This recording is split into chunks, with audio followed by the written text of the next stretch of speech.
روٹی تو چاہیے، روٹی چاہیے. روٹی ایسے تو نہیں بن جاتی، آٹا چاہیے. آٹا ایسے تو نہیں بن جاتا، گندم چاہیے. گندم ایسے تو نہیں اگ جاتی، اس کو اگانے کے لیے زمین چاہیے. زمین بے شمار پڑی ہے، اس کے لیے دانا چاہیے. دانا پھینکنے سے تو نہیں ہوتا، پانی چاہیے.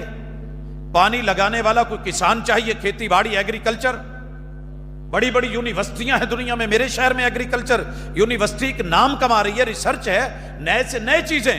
آپ دیہات میں ہیں، آپ کسان ہیں، کھیتی باڑی کرتے ہیں، تو آپ کو پتا ہونا چاہیے کہ کراچی شہر کو اگر آٹا نہیں ملے تو یہ لوگ جی نہیں سکتے، کیونکہ جسم کو خوراک نہیں مل رہی. اگر آپ کبھی یہ سوچیں کہ روح کو خوراک نہ ملے تو روح مر جاتی ہے، اور جسم کو بھوک لگتی ہے دن میں زیادہ سے زیادہ 3 مرتبہ، حد 4 مرتبہ. آپ اسے دن میں 2 مرتبہ کھانا دے دیں کفایت ہے. آپ صبح ناشتہ دے دیں، شام کا کھانا دے دیں. لیکن اگر ہم لنچ پہ لے آتے ہیں تو چلے ایک اور بات ہے، روح کو خوراک ہر 2.5 گھنٹے کے بعد چاہیے، ہر وجود کو. لیکن افسوس، بچہ کھانا نہیں لے تو سارے کہتے ہیں ضیاء بھائی بچے کو کھلاتے نہیں ہو، فلاں بھائی آپ کا بچہ کمزور کیوں ہے. اگر تھوڑے سے داغ ہوں تو اس میں کیلشیم کی کمی ہے، اس کی ہڈیاں ویک ہو جائیں گی، اس کی صحت ہے، یہ مسئلہ ہے، وہ ہے. رابطہ کریں، علاج کریں، اس کو کچھ کھلائیں پلائیں. آج تک کسی نے نہیں پوچھا کہ آپ اپنے بچوں کو، کراچی والوں کو، شہر والوں کو، دیہات والوں کو ہر 2.5 گھنٹے کے بعد روح کی خوراک مل رہی ہے کہ نہیں مل رہی. سوشل میڈیا تو ہر منٹ پہ اپنا مواد پھینک رہا ہے. لیکن کبھی یہ بھی پتا کریں کہ روح کو رات میں سونے کے ٹھیک 2.5 گھنٹے بعد، اگر آپ رات 12 بجے سوئے ہیں، تقریباً ہم ایسے ہی سو رہے ہیں، 11-12 تو بج ہی جاتے ہیں. اگر آپ 11-12 بجے سو رہے ہیں، 10 بجے سو رہے ہیں، تو 2-2.5 بجے آپ کو روح پیاسی ہو چکی ہے. آپ کروٹ لیں یا نہ لیں، ہمیں کسی نے بتایا ہی نہیں کہ تہجد کے ٹائم جو نماز ہے نا، وہ 2 رکعتیں، وہ 4 یا 6 رکعتیں، اور ان کے ساتھ وتر ملا کے 3 5 7 9 11، یہ بیسیکلی صرف نماز نہیں ہے، یہ روح کی پیاس کو بجھانے کا سامان ہے. جتنا کوئی صحت مند ہوگا اتنی زیادہ روٹیاں کھاتا ہے، نان کھاتا ہے. جتنا زیادہ صحت مند ہوگا اتنے ہی اپنی نوافل کی تعداد بڑھا دے گا. اور ابھی یہ ختم نہیں ہوتی. جیسے ہم نہیں ہیں، صبح ناشتہ کر کے نکلتے ہیں، آفس پہنچتے ہیں، چائے ہو جائے، نمکو ہو جائے، کچھ اور ادھر ادھر بسکٹ ہو جائے، یہ وہ لے لیں، بیکری کا سامان لے لیں، پھر لنچ ہے، پھر اس کے بعد چلتا رہتا ہے، اور ڈرائی فروٹ لے لیں، وہ لے لیں.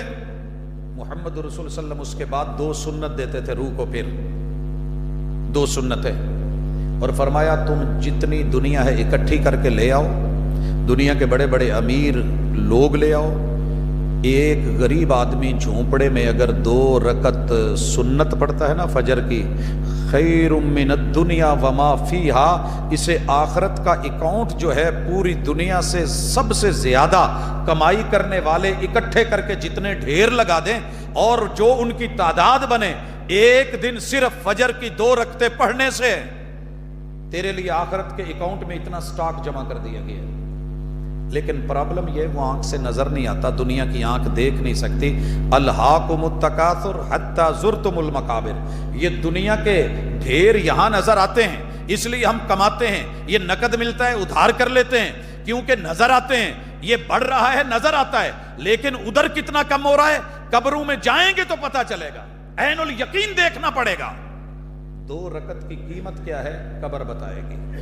اچھا، یہ 2 رکعت پڑھ کے محبوب گھر میں تھوڑی دیر کے لیے لیٹتے اور پھر مسجد میں آتے، پھر روح کو 2 فرض اور ضروری رکعتوں سے نوازتے، پھر آپ اس کو لے کے بیٹھے رہتے حتیٰ کہ اشراق کا ٹائم ہوتا، پھر روح کو خوراک 2 رکعت کی شکل میں دیتے، اور رب سے اس کا رابطہ کروا کے اس کی چارجنگ کروا دیتے. اگر آپ کو یوں سمجھ نہیں آ رہی، دوسری مثال سے سمجھیے. وہ داماد بڑے اچھے کہلائے جاتے ہیں جو اپنی بیوی کو مہینے میں، سال میں، ہفتے میں 15 دن کے بعد سسرال سے ملاتے رہتے ہیں، مائکے سے ملاتے رہتے ہیں. تو پتہ ہے شہرت کیا ہوتی ہے محلے میں؟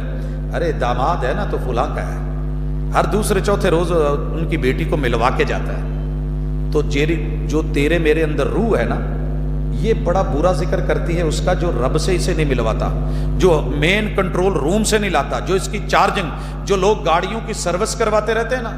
مجھے کراچی سے ایک شکوہ ہے، اور شکوہ یہ میں بڑے عرصے سے لے کے جاتا ہوں. اللہ نے آپ کو جتنا خوبصورت شہر دیا تھا، آپ لوگوں نے قدر نہیں کری، اور جہاں سے پورے ملک میں گاڑیاں جا رہی ہوتی ہیں، اسی شہر میں گاڑیاں اتنی گندی ہیں، بائکس کو کبھی صاف کرنے کا تصور ہی نہیں، بس اوپر ایک کپڑا ڈالا جان چھوٹ گئی، آئے کک مارے بیٹھے چلے گئے.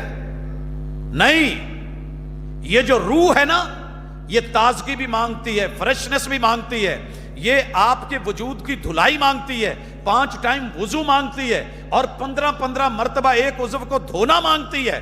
پھر جو ہے یہ چاشت کی ٹائمنگ میں 2 رکعت مانگتی ہے، پھر یہ ظہر کے وقت جو ہے وہ ملاقات مانگتی ہے، پھر 2.5 گھنٹے کے بعد عصر کی ملاقات مانگتی ہے، پھر 2.5-3 گھنٹے کے بعد یہ مغرب کی ملاقات مانگتی ہے، پھر یہ عشاء کے وقت ملاقات مانگتی ہے. اتنے کھانے کھائیں تو پھر جا کر کے روح فریش رہتی ہے. اور پھر محبوب کہتے ہیں جعلت قرۃ عینی فی الصلاۃ، آج میری آنکھوں میں جو ٹھنڈک ہے نا، وہ اس لیے ہے کہ میں نے روح کو رب سے ملوائے رکھا ہے. اور صرف ایک دن حالت جنگ میں رکاوٹ بن گئی. یہ خوراک وجود کو تو شاید میسر تھی، لیکن روح کو نہیں ملی. میرے محبوب نے، جس نے کبھی بد دعا نہیں دی تھی، جھولی اٹھائی اور کہا ملا اللہ بیوتہم نارا، اللہ ان مشرکوں، ان کافروں، ان ملحدوں کے گھروں کو جہنم کی آگ سے بھر دے. ان ظالموں نے ہمیں ہمارے رب سے ملنے نہیں دیا، انہوں نے ہمیں ہمارے رب سے ملنے نہیں دیا. تو سوچئے ہمیں کون سی سزا ملی ہے؟